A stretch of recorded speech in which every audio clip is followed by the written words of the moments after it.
For most of the past decade, LiDAR was the kind of technology you'd read about in the context of robotaxis and autonomous vehicle prototypes. Expensive, bulky, and firmly positioned in the realm of specialized applications that had little to do with everyday transportation. That's changing faster than most people anticipated, and a new partnership between Hesai Technology and Niu Technologies is one of the clearest illustrations yet of just how far and how quickly this shift is moving. The two companies announced their collaboration on March 18th, and what makes it genuinely noteworthy isn't just the technology involved, it's where that technology is going. LiDAR is coming to electric scooters and motorcycles, and it's coming at scale.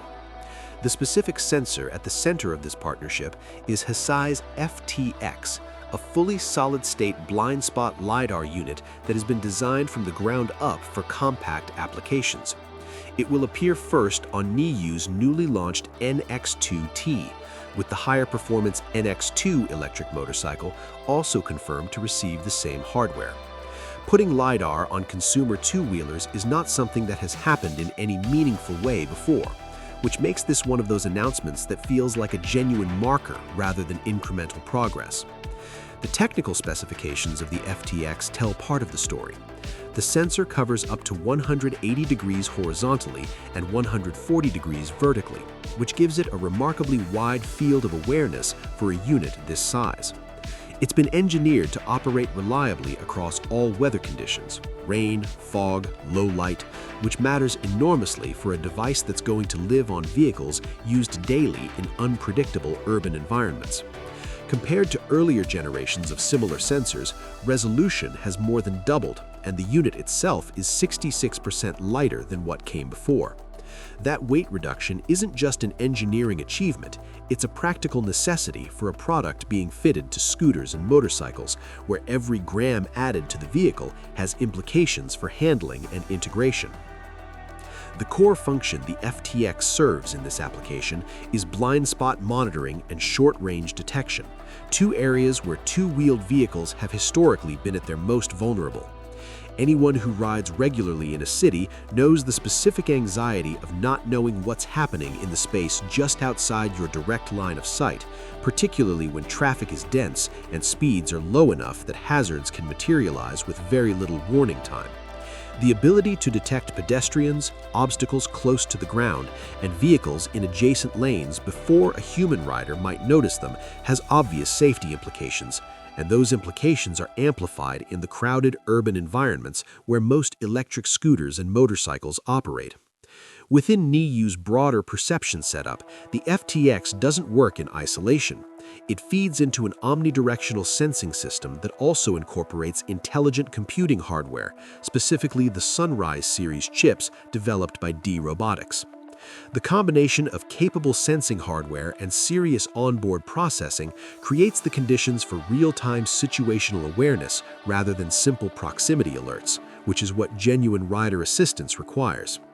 The distinction between a system that beeps when something is close and one that actually understands what that something is and what it's likely to do next is the difference between basic warning capability and genuinely useful assistance. The timing of this announcement was deliberate. Hesai and Niu revealed the partnership at a major product launch event where Niu also introduced NIOS, an artificial intelligence operating system built specifically for two-wheelers. That context matters. This isn't a single sensor being bolted on to an existing product. It's part of a larger architecture designed to make electric scooters and motorcycles meaningfully smarter as a category. The LiDAR feeds into that system, the AI platform processes and acts on what it sees, and the result is intended to be a vehicle that responds to its environment in ways that weren't previously possible at this price point and vehicle class. Both companies' leadership spoke about the significance of the collaboration in terms that reflected genuine conviction rather than standard launch day enthusiasm.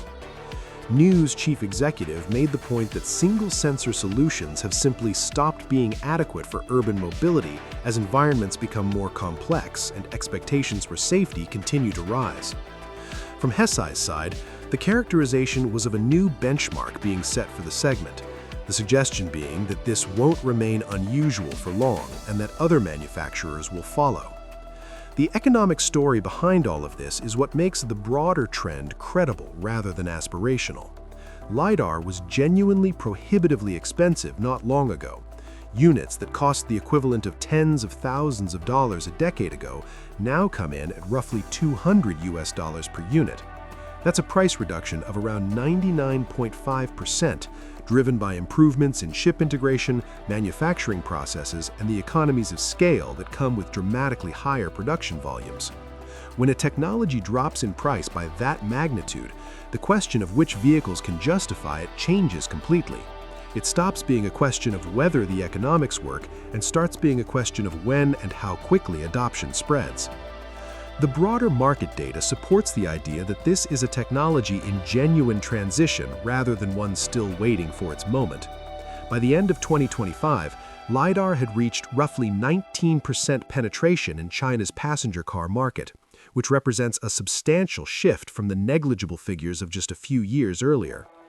That uptake is also moving down the price ladder.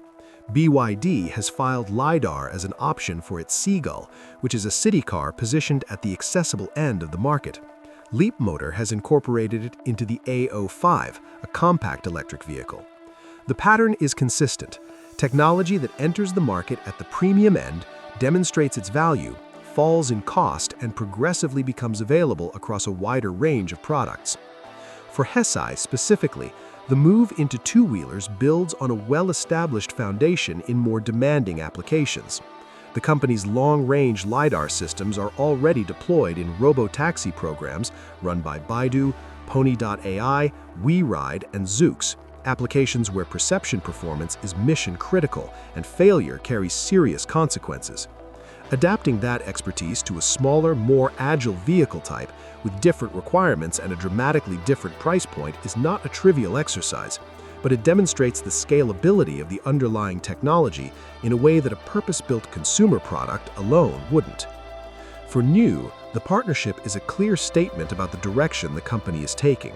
It has built a strong position in the electric two-wheeler market through consistent focus on urban mobility and a reputation for technology-forward products. An earlier attempt to expand into electric cars in the early 2020s didn't pan out, but the current strategy keeps the emphasis firmly on what the company knows best while pushing the capability of that core product category significantly further. Integrating LiDAR into its lineup is a signal that Niu sees intelligent sensing not as a premium add-on, but as a direction the entire segment is heading.